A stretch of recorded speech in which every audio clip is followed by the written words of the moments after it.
Greetings, Algebra 2 students. We're going to move on to section 7.3 of your book today. Continuing on with exponential growth and decay, but with a new number that you're going to learn about. It's called Euler's number, named after the mathematician Euler. And therefore it's called E, I guess because his name started with E. This number is referred to as E, or Euler's number. It's also referred to as the natural base. But we'll get into that. I like to park E in my mind where I have pi and I and some other numbers parked. They're actual numbers. They're represented with a symbol, either a letter or a Greek letter in the case of pi, but they actually equal a definite number. Let's just review what pi is. Pi is circumference over diameter of a circle. So you have the circumference of a circle and the diameter of the same circle. You take that ratio for any circle and it always comes out 3.1459 and so on. This is an irrational number. The decimal part goes on forever, but it's the same no matter what circle you're talking about. So pi is a constant. It's always the same number. You just can't write it down because the decimal part goes on forever. But that's what pi is defined to be. I has a definite definition as well, and I is defined to be the square root of -1. It's called the imaginary unit. It's a complex number, or imaginary, because this is not a real number, but it has use. A use is in math, and that's its definition. So today we're going to define what Euler's number is, this number E. So it's called Euler's number, or the natural base, or E. This little chart here is going to show you kind of what E is. This is its definition. So this is important. This is the definition of E right here. As n approaches infinity, positive infinity, so you're letting this number n get very big, the expression here that uses n approaches E. So E is defined as what this number, this expression becomes when you let n become really large. So what I'm going to show you here is plugging in different numbers for n into this expression and seeing what happens. Oops. So here we go. Let's let n be 1. And the orange here throughout this chart is going to be what I'm letting n be. So we're going to let n be 1. So I'm plugging in 1 for n in this thing, and then simplifying, this is 1 plus 1 over 1, that's 1. 1 plus 1 is 2, to the 1 power is 2. So this value here is what this expression equals when I simplify it. This one is 1 plus a half, which is 1 plus 0.5 squared, so it's 1.5 squared, which is 2.25. If I put in 3, it's 1 plus 1/3, which is 1.3333, repeating to the third power. If you do that on your calculator, you're going to get 2.37037, and it goes on. So carrying on, now I'm going to go up quicker just to start getting into bigger numbers. If I put in 10, I do 1 plus 1/10 on my calculator, get 1.1, and then raise that to the 10th, I get 2.59374. I'm going to show you on one of these what I'm actually doing on my calculator. If I do, let's do the 1 plus 100. So if I do 1 plus 1 divided by 100 and simplify that, it's 1.01. And then I'm going to raise that to the 100th power, to the, using the caret, 100. And then hit enter. And it's 2.70481, and on and on. Your calculator's only going to send you so many decimals, but these go on forever. Usually. I mean, 2.25 is exact. And then if I put in 10,000, let's get even bigger. I get 2.71814. It's not that much bigger, though, than 2.70481. And if I put in 1,000,000, let's get an even bigger number, 1 plus 1 over a million to the millionth power. I did that on my calculator, and I get 2.71828. It's actually not that much bigger than using 10,000. And you can put in bigger and bigger numbers. You don't have to stop at 1,000,000. Whereas this says as you approach infinity, there is an upper limit on how high this expression can get, and that upper limit is defined to be e. So the way to think about this is we're letting this n go to infinity, get really big. What happens to this expression? It levels out at this number e. If you could get infinitely high, you would not get higher than this number e. And e is very close to this number. It's 2.71828, and it goes on. But as you put bigger and bigger numbers in, the changes happen further and further out in the decimal places. So that's what e is. That's its definition. This is its approximation. It's about 2.718. That's what most people remember, kind of like 3.14. People remember that about pi. Now, the rest of this is going to be doing some stuff with e. Let's start with this lamp. There we go. Sometimes e is involved in exponential equations or expressions because it turns up from an exponential expression. This is an exponential expression where the exponent is changing along with this, the fraction here. So the setting for e is often in exponents. So we have to make sure we do exponent rules correctly with it when you need to simplify. So here's a few examples. So we're going to simplify each of the following. E times e to the third times e to the fourth, as you remember, hopefully, is equal to e to the 3 plus 4 power, because when you have just two separate bases, but the bases are the same, in this case, they're this number e, it's e to the 7th. You do not multiply these powers, you add them. So that's a simple example. Your homework's going to have a few simplifying where e is involved in the expression. And just remember, it's not really a variable, but you can sort of treat it like a variable when you're simplifying and use the exponent rules correctly. They just keep coming back, those exponent rules. Okay, here's another one. Negative 3 e to the negative 5 times 4 e to the second power. First, I rearranged all this. This 3 e to the negative 5 really means 3 times e to the negative 5 times 4 times e squared. So I put the 3 and 4 in front. So we have negative 3 times 4 times e to the negative 5 times e to the second. I can multiply the 3 and the 4, and I get negative 12. And then the e's can be multiplied, and their exponents get added. Negative 5 plus 2. So I have negative 12 e to the negative 3. We don't like leaving negative exponents in our answers, so I put the e to the 3 in the bottom of my term here, or expression, and it's negative 12 over e to the third. That's the simplified version of my starting expression. One more. We have negative 10 e to the negative 5x, all in parentheses, raised to the fourth power. So this 10 is times e to the negative 5x. So I'm individually going to apply the fourth power to each of these parts, okay? We're using the rule that says a times b to the m is equal to the a to the m, b to the m. So my a is like my negative 10, and my b is this e to the negative 5x. That's the rule we're applying here. Whoops, that wasn't very helpful to do it off the page. There's the rule, exponent rule. And I have parentheses around my negative 10 because I want to remind myself I am raising negative 10 to the fourth power. That negative 10 is inside these parentheses. And if you didn't raise the negative to the fourth power, you will get the negative in front, and that's not correct. So negative 10 to the fourth is positive 10,000.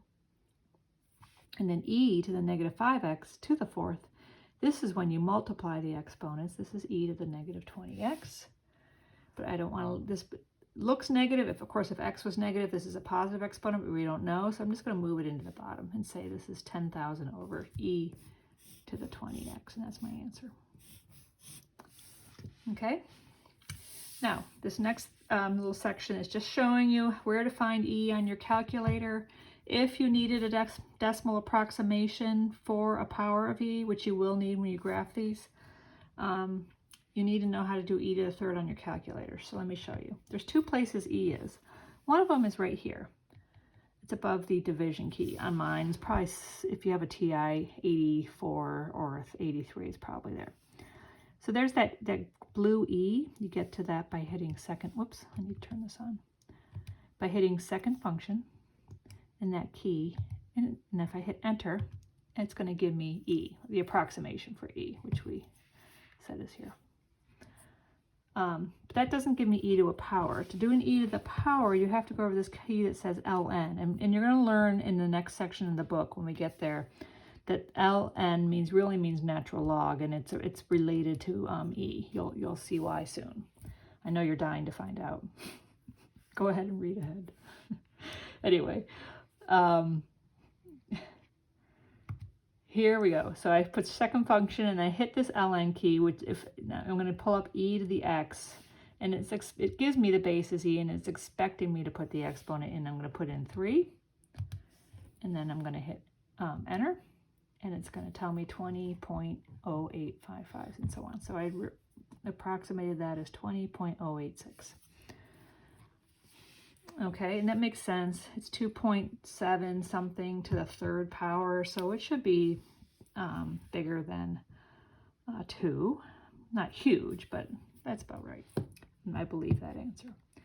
Now here's one e to the 3/4. You can do the same thing we just did. I'm going to use the second, let me clear that and show you again. Second function of the ln key, and that's going to give me e to the something, and that something in this case is 3/4. So I'm going to put in 3 divided by 4 as my exponent. I can arrow over if I want and get the cursor back down on the level of the e. Sometimes I like to do that, especially if I have a complicated exponent. And that's 2.117, which I've written here. That should be a little less than e because 3/4 is less than 1, and e to the 1 would be itself, which is 2.718-ish. So e to the 3/4 is a little less than that. But this does not mean e times 3/4, it's e to the 3/4 power. So you have to make sure you are using this e to the x key to evaluate something like that. Now, let's keep going. Page 2 here is these graphs. And you're going to need to graph as part of your homework. These are similar to the growth and decay functions that you were graphing recently on your quiz last week and on the homeworks leading up to it. So we have functions in the exponential world that have a natural base. If it's a natural base, that means the base is e. So that's what that means. Natural base means base e. So here is a general form that is used quite a bit. And it's y equals a. A is just a number in front of e. So in a problem, it would be some number you would either plug in or known at the beginning. E to the r times x. R and x are together the exponent, and they're multiplied. This is called a natural base exponential function, and it's called a natural base one because the thing raised to the power is an e, and e is the natural base. That's what it's called. So we have two cases here. We're going to let a be greater than 0 in both of them, which means we want a positive coefficient in front. But if r can be positive or negative, and that will affect whether the growth it's a growth function or a decay function, which is either increasing left to right or decreasing left to right. If r is bigger than 0, it is a growth function, exponential growth. And if r is less than 0, it's an exponential decay. You may remember from sections 7.1 and 7.2 that we decided whether it was growth or decay based on the base, but here the base is always e. So the base won't help us decide what's going to happen, but often with e you get these exponents that are a product of two things. So let's look at a couple of these now. Here is just graph these. Here's the most basic exponential function you could have. The a is going to be 1 here, the r is 1, it's just y equals e to the x. I went ahead with my calculator and got these values, although I didn't even need the calculator for e to the 1 because it is e, and e to the 0 is 1 because anything to the 0 is 1, even e. So, and I set up a grid here. I didn't put my x and y in. Put a couple units in to make that clear. And let's just graph this. I'll use a colored marker here. -2. It's a pretty small number, 0.135, not super small, but small. -1 goes to 3.68, 0 goes to 1, 1 goes to E, which is 2.7-ish, and 2 goes to 7.3. So 1, 2, 3, 4, 5, 6, 7, there's 7, 2, right about there. So it's looking pretty much like an exponential growth function. I want to make a comment here that your graphs should be as smooth as possible. And they should always look like they're not going to cross the x-axis. You guys have been good about that, but sometimes you're a little bit wobbly in your graphs. Try to make them these nice smooth curves. That's really how they are, because don't forget, I could put 1.5 in and there's a y value up here that makes this true. These are nice smooth graphs that increase quite quickly often on the side that's increasing. And the asymptote is the x-axis. A lot of you guys didn't quite get that answer right on the quiz you took last week. I wanted to see if anyone would come up with that. We talked about asymptotes. They're lines that graphs approach. And in the case of these exponential functions, they are always leveling out at the x-axis unless you start shifting them around, which we're not going to do. So this graph is leveling out above the x-axis. It's getting infinitely close to it, but not touching it. Okay, this next one, I want to show you, we can actually get all our y values straight from this. This is y equals e to the negative x. If I put -2 in, we are doing, this is y equals e to the negative of -2. That's if I put that -2 in. Oops. This is really equal to e to the second if I put -2 in, and we already did e to the second. It's 7.389. So this one is e to the negative of -1. That's what, if I plug in -1 for x, I'm trying to figure this out, and that's going to be my y that I'm going to put here. Well, that's e to the 1, which is 2.718. This is e to the 0, because -0 is still 0, so this is 1. And what do you think these two are going to be? It's going to be these two, because this is, if I put 1 in here, we're doing e to the -1. Well, we already figured that out.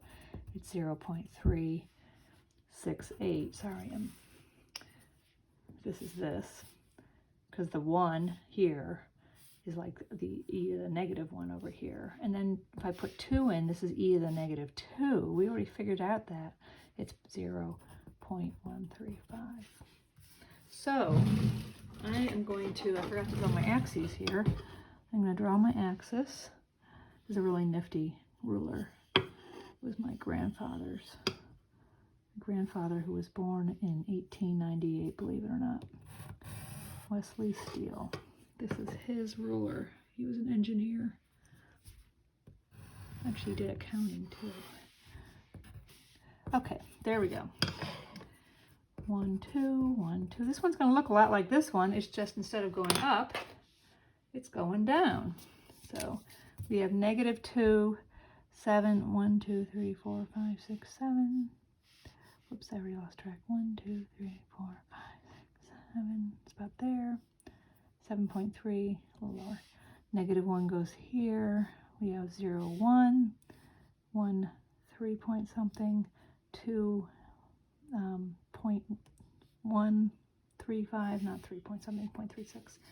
So it's this. It's basically like this sort of magenta graph, but just reflected around the y-axis. Again, I'm trying to draw my graph like this is a nice, smooth curve. Okay. One last one. So those are the basic ones. This is a decay function. This is decay because it's going down left to right. Also, the coefficient here is r is less than 0. It's -1. You could say r equals -1. This is a growth. R equals 1. The coefficient in front of x is 1. What's our r here? R is 0.5. Does that make it growth or decay? Well, r equaling 0.5 is greater than 0, so this is going to be a growth graph. It's going to be going up left to right. All right, the condition is what number is here. So that helps me know if I'm doing this right. It's going to, my graph should look like it's going up from left to right. Now to get these values, we have to plug in -2, -1, and so on into this function. So this one's going to be 4e to the 0.5 times -2.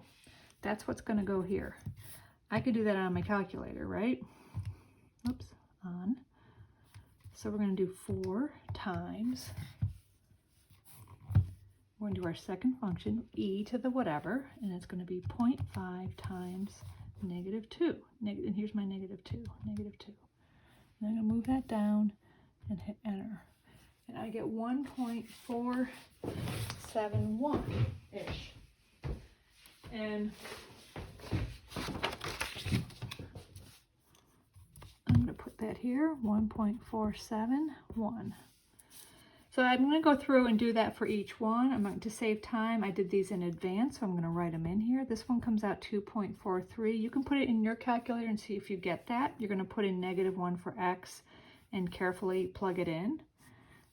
0 is e to the 0 is, or 0.5 times 0 is e to the 0, which is 1, times 4 is 4. You should be able to do that one in your head. If I put in 1, it's e to the 0.5 times 1, so it's e to the 0.5, do that times 4, and that will come out, if you're careful on your calculator, 6.59, and the last one comes out 10.87-ish.